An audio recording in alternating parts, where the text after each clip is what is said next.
សាងភពស្នេហ៍ខ្ញុំមានម្ចាស់ព្រៃភ្នំ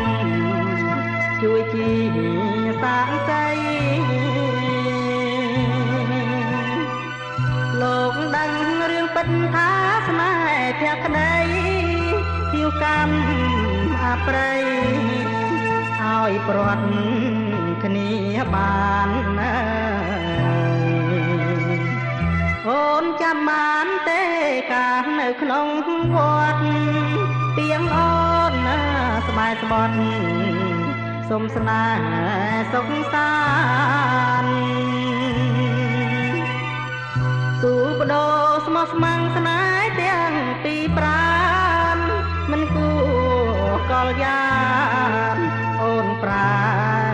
ចិន្តាមកអាមេរិក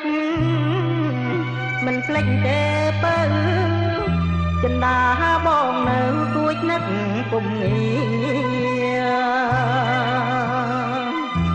ចំការអំពើ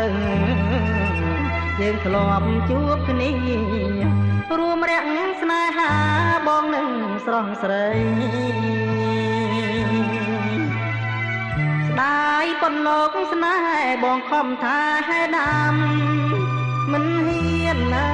ក្តិចញ៉ាំត្រួយទៅលួងខ្លីហើយត្រួយលោះវែងតងផុតដីត្រួយឡើងត្រឹងថ្មីលេចដីកំសត់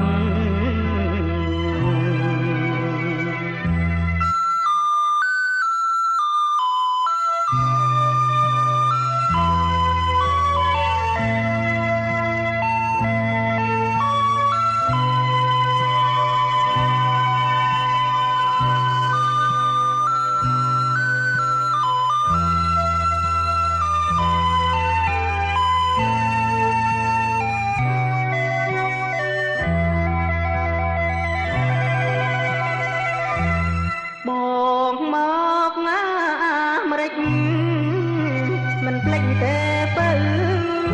ចិន្តាបងនៅគួចនឹកពុំងារចំការអំពើ